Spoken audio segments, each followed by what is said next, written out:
오늘 본문의 말씀은 하나님의 구원이 실현될 날에 있을 선민의 구원에 대해서 말씀하고 있습니다. 그리고 하나님의 통치를 선포하는 자들의 감격적인 찬양의 모습을 표현하고 있는 것이죠. 이런 선포를 통해 선민에 대한 하나님의 구원의 확실성을 강조하고 있는 것입니다. 선민의 구원과 하나님의 통치는 1차적으로 이스라엘의 바벨론 포로에서의 해방과 회복에 대해서 말하고 있습니다. 그리고 궁극적으로 만세대 하나님의 택한 백성들의 예수 그리스도를 통한 구속을 말하고 있는 것입니다. 또한 하나님 나라의 도래에 인한 택한 백성에 대한 하나님의 통치에 대해서도 말씀하고 있는 것이죠. 이것은 신약시대의 성도들에 대한 하나님의 통치에 대한 예언적 말씀인 것입니다. 황폐한 예루살렘을 향하여 하나님의 위로와 구속으로 인하여 하나님에 대한 찬양에 동참할 것을 촉구하고 있는 것입니다. 이렇게 함으로써 하나님의 시온 회복이 반드시 이루어진다는 사실을 강조하고 있는 것입니다. 오늘 말씀을 통해서 기쁜 성탄이라고 하는 제목으로 성도들이 성탄을 맞이하는 자세는 어떠해야 되는지 하나님의 은혜를 나누도록 하겠습니다. 첫째로 구원의 복된 소식을 전하는 자가 되어야 한다 말씀합니다. 7절이죠. 한번 읽어봅니다. 시작. 좋은 소식을 전하며 평화를 공포하며 복된 좋은 소식을 가져오며 구원을 공포하며 시온을 향하여 이르기를 내 하나님이 통치하신다 하는 자의 산을 넘는 답이 어찌 그리 아름다운가. 아멘. 산 위에 선 자의 5가지 사명에 대해서 말씀하고 있습니다. 첫째로 좋은 소식을 전하는 것입니다. 둘째로 평화를 공포하는 것입니다. 셋째로 구원을 선포하는 겁니다. 넷째로 복된 좋은 소식을 가져와야 된다 말씀합니다. 다섯째로 하나님의 통치를 선포하고 있다라는 겁니다. 그렇죠. 이 3가지 사명을 한마디로 말한다면 어떤 말입니까? 구원의 복된 소식을 선포해야 된다라는 것입니다. 다시 말해서 이스라엘의 포로 생활과 귀환에 대한 소식에 대해서 말하고 있는 것입니다. 호주 시드니에 하루도 빠짐없이 복음을 외치는 부부가 있었습니다. 그의 이름은 제너 부부였습니다. 제너는 해병대 시절 방탕하다가 예수님을 영접한 후에 새 사람이 되었습니다. 주님 은혜에 감사하여 하루에 10명씩 전도하기로 결단하게 됩니다. 그리고 길거리에 지나가는 사람들에게 점잖게 3마디만 말했습니다. 신뢰합니다. 당신은 구원을 받으셨습니까? 당신은 오늘 죽는다면 천국에 가실 수 있습니까? 라는 딱 3마디였습니다. 같은 장소에서 몇 년을 복음을 전했을까요? 40년을 하루도 빠지지 않고 하나님의 복음을 전했다는 겁니다. 그러나 이 말을 듣고 예수를 믿게 되었다는 말을 한 사람도 들은 적이 없었습니다. 그래서 제는 스스로 이렇게 말합니다. 나는 열매 없는 열심이었습니다. 그러나 목사님 한 분이 세계 곳곳을 다니면서 그분의 말씀 때문에 예수님을 영접했다는 간증의 소리를 많이 들었다는 것이죠.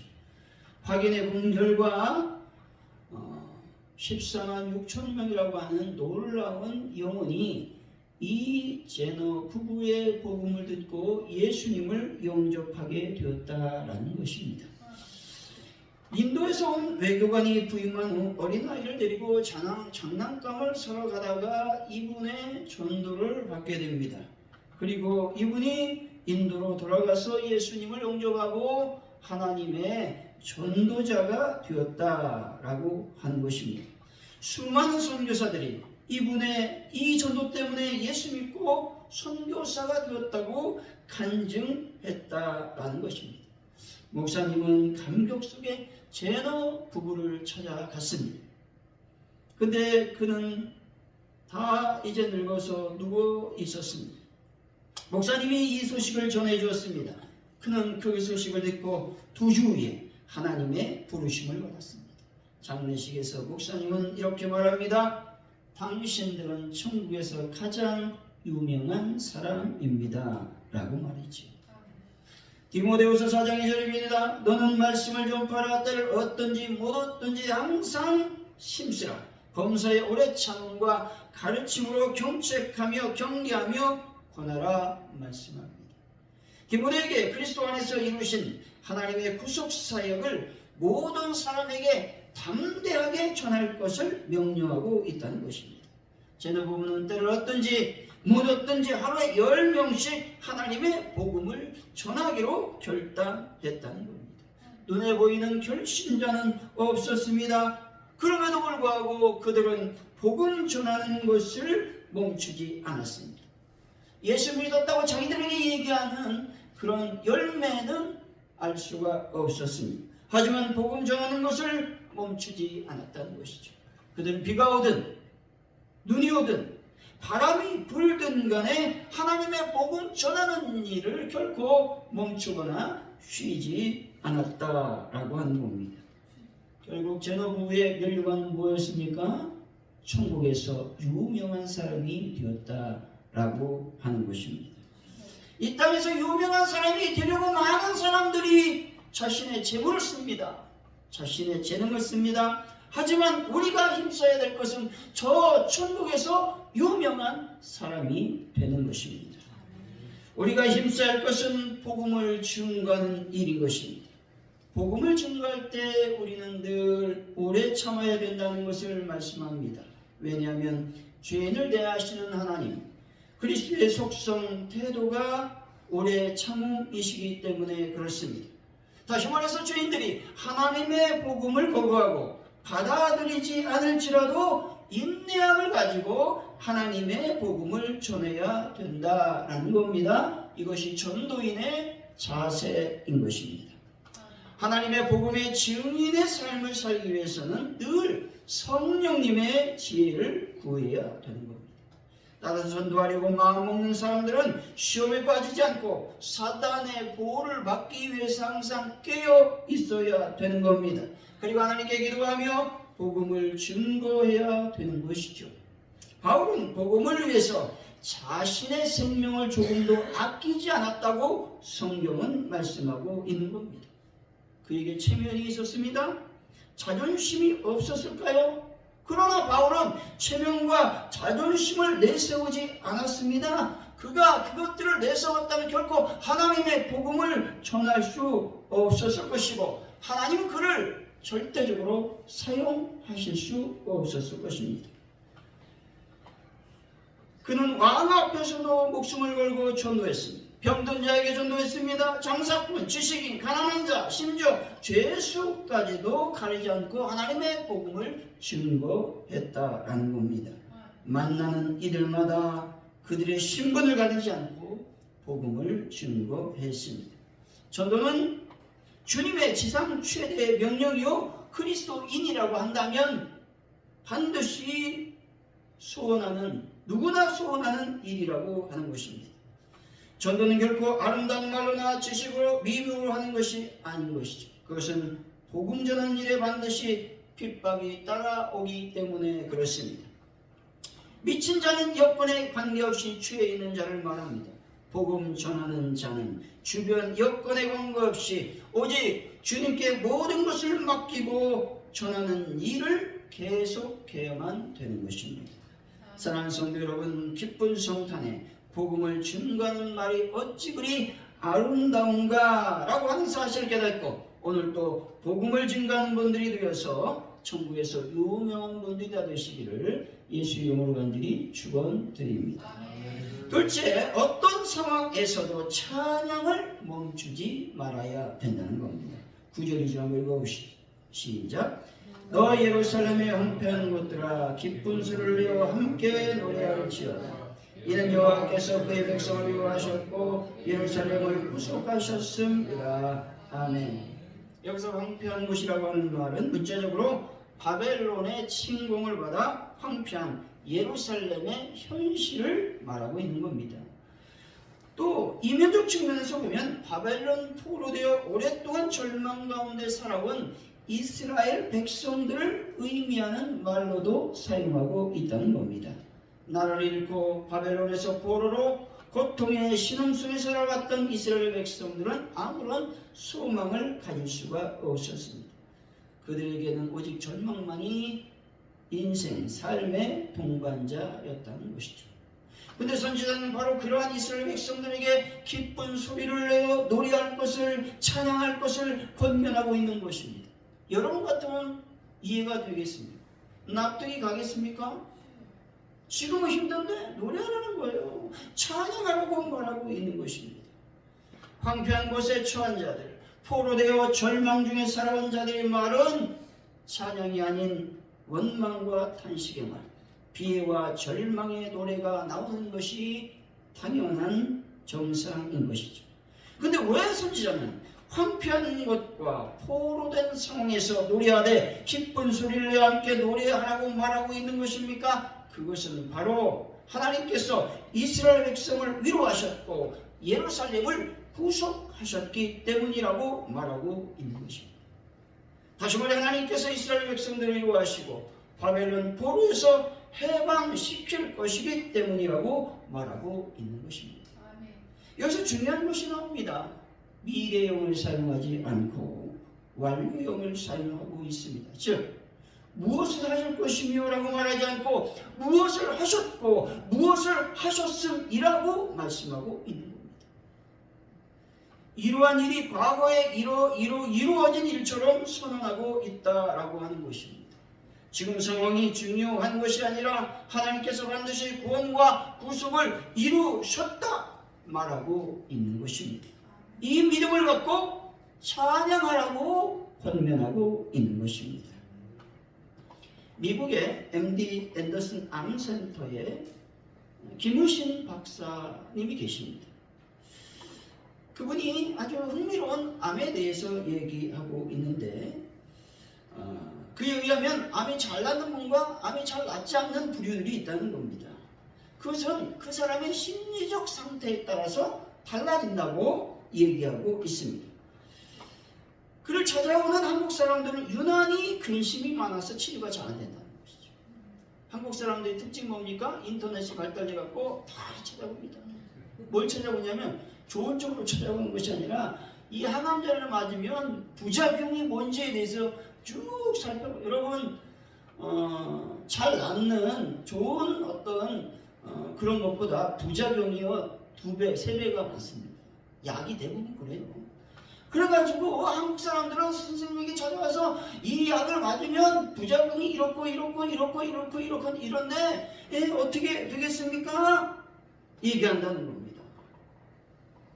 그가 치료한 환자 중 가장 치료율이 높은 사람들은 바로 시골 환자들이었다는 거예요. 시골 환자들이 왜 좋냐면 시골 병원에서 이제 큰 병원, 대학병원 오니까 너무 이제 시설 입찰이 야 내가 여기서 반드시 나을 것이다. 일단 밥도 잘 나오잖아요. 밥도 잘 나오니까 밥을 늘 잘 드신다는 거예요. 그리고 긍정적으로 여러분 치료에 임한다는 겁니다. 암을 치료하기 위해서 수치에 일희일비해서는 안 된다고 이 교수님은 말합니다. 대부분의 한국 환자들은 약간만 나빠져도 잠을 못 잔다는 거예요. 밤새 고민한다는 거예요. 내가 죽으면 어떡하지? 여러분 예수 믿고 죽으면 어떻게 돼요? 천국 가면 그만이지. 예수 안 믿는 사람들이 문제지 않겠습니까? 그래서 암세포를 더 키운다는 거예요. 우리가 알고 있다시피 웃는 사람이 암에 대한 저항력이 높다는 겁니다.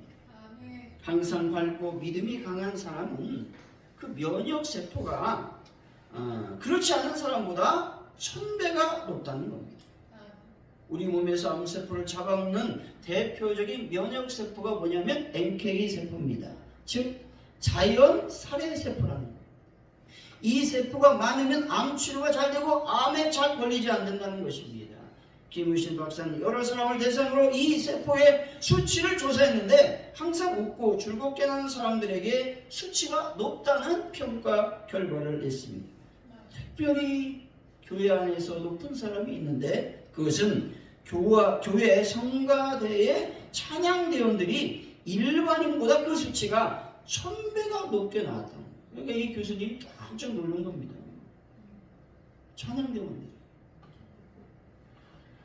아마도 기쁨으로 노래하고 늘 감사하고 열심히 기도하며 인생을 밝게 살기 때문에 암에 대한 저항력이 높은 것 같다, 이렇게 말하고 있는 것입니다. 긍정적인 사람이 암에 대한 면역력과 치료 효과가 높다라고 하는 것은 이제는 의학계의 정설이 되었습니다. 그는 마지막으로 이렇게 한마디 합니다.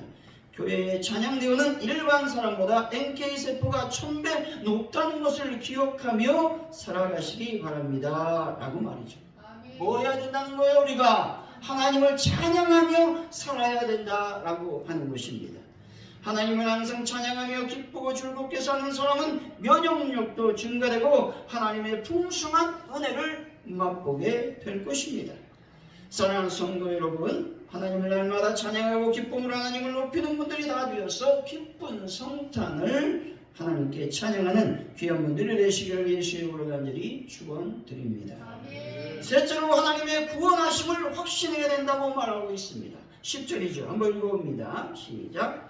여호와께서 열방의 목전에서 그의 거룩한 팔을 나타내셨으므로 땅끝까지도 모두 우리 하나님의 구원을 보았도다. 아멘. 본절은 하나님의 공개적인 구원에 대해서 말하고 있는 것입니다. 여기서 팔이라고 하는 것은 능력을 나타냅니다. 그리고 나타냈다라는 말은 어떤 것을 숨김없이 드러내 보이는 것을 의미한다는 것이죠. 따라서 거룩한 발로 나타내셨다라는 말은 하나님께서 당신의 백성을 바벨 포로에서 해방시키기 위한 당신의 능력을 숨김없이 드러내 보이셨다라는 말씀인 것입니다. 옛날에 스코틀랜드 그 나라에 메어리 윌슨이라고 하는 소녀가 살았습니다. 근데 그 소녀가 예수 믿는다는 죄목으로 말미암아 바다에 수장이 되었습니다. 그런데 그 소녀가 바다에서 빠져서 수장돼 죽음에 이를 때에 이렇게 외치며 죽었습니다. 예수님은 나의 목자이십니다, 라고 말이죠. 자신의 죽음 앞에서 자신의 미래를 하나님께 위탁하는 고백을 하고 있다라고 하는 것입니다. 수많은 순교자들이 이렇게 죽어갔습니다. 이것이 가능했던 것은 예수님을 주님으로 모셨기 때문에 그렇다는 것이죠. 아멘.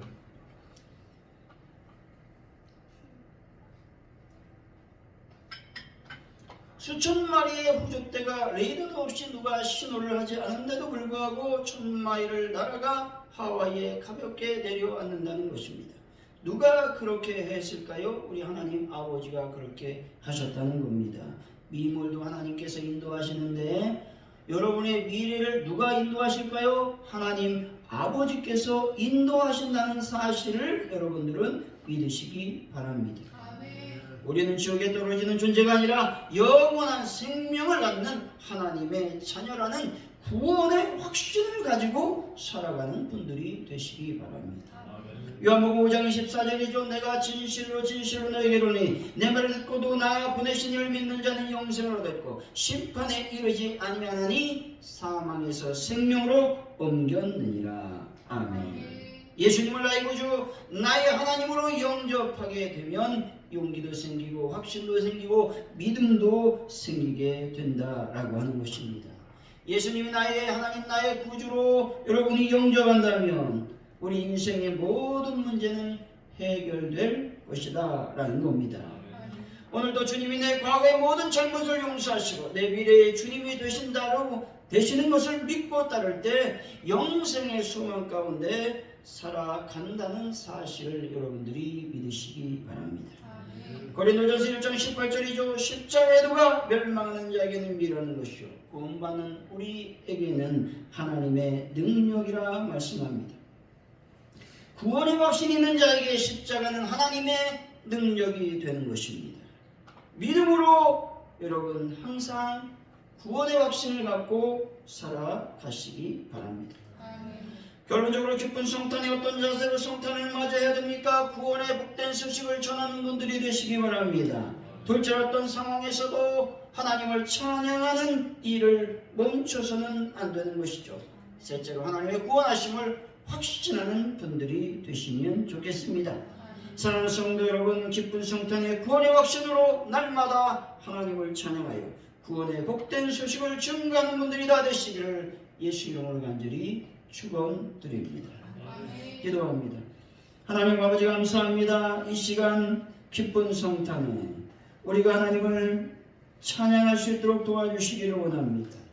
구원의 확신을 갖기를 원합니다.